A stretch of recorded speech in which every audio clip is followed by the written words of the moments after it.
Okay, Beyond the Deepwoods, the last chapter, chapter 14. Okay, so let's talk about 13, and that's when he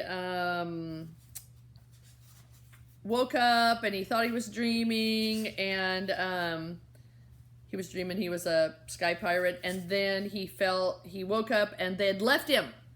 And then he felt hot on his back, and there was a fire from the fire that the pirates had the night before, and so he was running from the fire, and then the tree floated up and made a hole in the forest for him to go through, and then he went through, and then he's walking, and he's so sad, he feels bad for himself.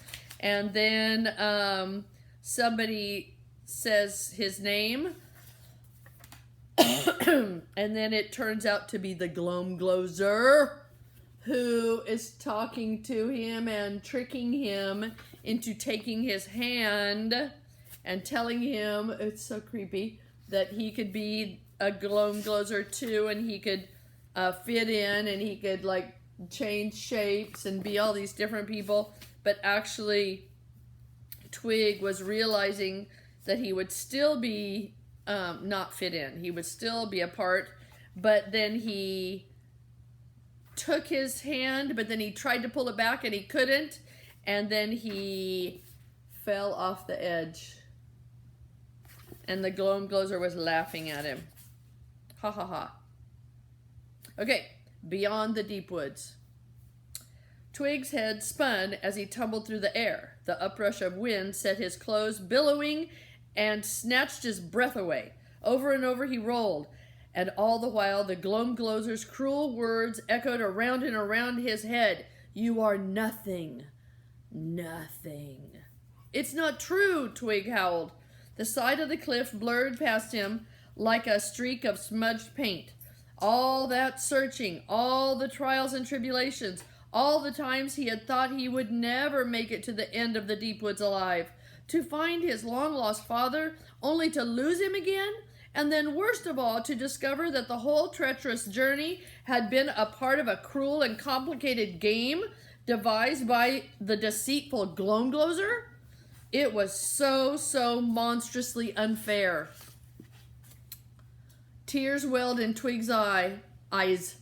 I'm not nothing, I'm not, he wailed. I'm not nothing, I'm not. Tears welled in his eyes. Further and further he fell down into the swirling mist. Would he fall forever? He screwed his eyes shut.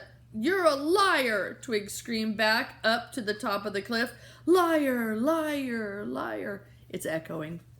The words bounced back off the rock. Yes, thought Twig, the Glomglozer is a liar.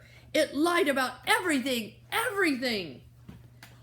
I am something, Twig called out. I'm a someone. I am Twig, who strayed from the path and traveled beyond the Deepwoods. I am me. Twig opened his eyes. Something had happened. He was flying, not falling, high above the edge, in and out of clouds.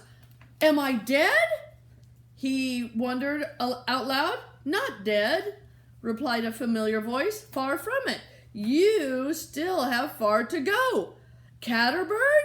Cried Twig. The caterbird's talons tightened their grip around Twig's shoulders. Its great wings flapped.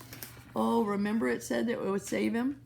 Oh, it saved him. Oh, thank goodness. There's my dog. Okay, sorry. The wings were beating rhythmically through the cold, thin air. You were at my hatching, and I have watched over you always, it said.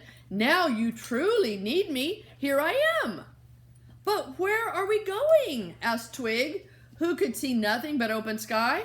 Not we, Twig, said the caterbird, but you. Your destiny lies beyond the Deepwoods. With that, the talons released their grip, and for a second time, Twig was falling down, down, down, and crash! Everything went black. There he is falling, and there he is splat. Okay. Hildy, walk away. Hildy, stop it. Twig found himself running down a long, dark corridor. He dashed through a door into a dark room. In the corner was a wardrobe. He opened the door and stepped into the deeper darkness inside. He was looking for something. He knew that much. There was a coat hanging from a hook inside the wardrobe. Twig felt for the pocket and climbed into the even deeper darkness inside. It wasn't here, whatever it was he was looking for, but there was a purse at the bottom. He opened the clasp and jumped into an even deeper, still darkness within. Inside the purse was a piece of cloth. Its touch was familiar. He felt the chewed and twisted corners. It was his scarf, his shawl. He picked it up and held it to his face, and there, staring back out of the darkness of the material, was a face. It smiled. Twig smiled back. "Me," he whispered. I think he's dreaming. "Are you all right?" asked the face. Twig nodded. "Are you all right?" it said again. "Yes," said Twig. The question came a third time, and Twig realized the voice was coming not from the scarf, but from somewhere else, somewhere outside. His eyelids fluttered open. In front of him loomed a large, red, hairy face. It looked concerned. "Tem?" Twig exclaimed. "Tem Barkwater?" "The very same," nodded the Sky Pirate. "Now will you answer me? Are you all right?" I think so," said Twig. He pulled himself up onto his elbows. "Nothing broken, at least." "How is he?" Spiker called. "He's okay," Tem shouted back. Twig was lying on a soft bed of sailcloth on the deck of the skyship. He pulled himself up and looked around. Apart from the stone pilot, they were all there. Spiker, Stope, Boltjaw, Slivo, Spleeth, Mugbutt, chained to a mast, Hubble, and standing closest of all, the captain, Quintinius Virginex, Cloud Wolf, his father. Cloud Wolf stooped and touched Twig's scarf. Twig flinched. "Easy," said the captain in a low voice. "No one's going to hurt you, lad. Seems we're not to be rid of you after all." See, there's the Tem Barkwater. Oh, Hildy, stop it. Go lay down. Okay. "We're not to be rid of you after all." "Never seen anything like it, Captain," broke in Tem Barkwater. "Just dropped out of the sky, he did. Straight into the aft... Go away. Straight into the aft deck. This is strange sky we're in, and no mistake. Hildy, go lay down."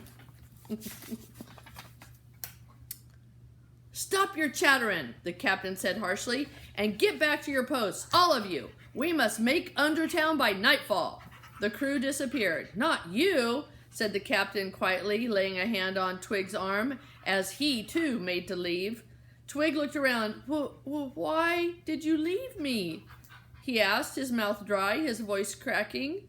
The captain stared back, his mask-like face betraying no emotion. "We didn't need an extra crew member," he said simply. "Besides, I didn't think that a pirate's life was for you." He paused. There was clearly something weighing on his mind. So there he is talking to him. Okay. Twig stood there waiting for the captain to speak again. He felt shy, awkward. He chewed the inside of his mouth. The captain's eyes narrowed as he leaned forwards. Twig shuddered. The man's breath was warm and noisy in his ear. The side whiskers tickled his neck. His side whiskers tickled his neck. "I saw the shawl," he confessed, so that only Twig could hear. "Your scarf. The one that Maris, your mother, made, and I knew you were..." After all those years, he fell silent. His lower lip was trembling. "It was more than I could bear. I had to get away. I left you behind for a second time." Twig squirmed. His face was hot and red. The captain placed his hands on Twig's shoulders and stared into his eyes. "It will not happen a third time," he said softly. "I shall never abandon you again." He wrapped his arms around the boy and hugged him tightly. "From now on, our destinies lie together," he whispered urgently, "and you and I shall ride the skies together. You and I, Twig. You and I." Twig said nothing. He could not. Tears of joy welled in his eyes.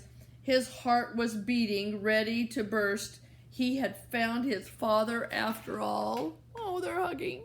Oh. Abruptly, the captain pulled away. "But you'll be a member of the crew, just like all the rest," he added gruffly. "So don't you go expecting any special favors." "No, Captain," said Twig quietly. "I won't." Cloud Wolf nodded approvingly, straightened up, and turned to the others who had been watching, perplexed. "Come on then, you idle rabble," he roared. "Show over. Raise the mainsail. Lift the grappling rope, and let's get out of here." A chorus of aye, captains filled the air as the sky pirates set to work. The captain strode towards the helm with Twig beside him and took the wheel. Together at last, they stood side by side as the sky ship soared into the air and away beyond the deep woods. The captain turned toward his son. "Twig," he said thoughtfully, his eyes twinkling. "Twig, what kind of name is that for a child of Quintinius Virginix, captain of the finest sky pirate ship that ever sailed the heavens blue, eh? Tell me that." Twig smiled back. "It's my name," he said. Dawn, dawn, dawn. There they are, sailing off. Oh, wasn't that a good book? He found his father. And there's another one after that. I don't know. Okay, bye-bye. We'll review. Oh, jeez.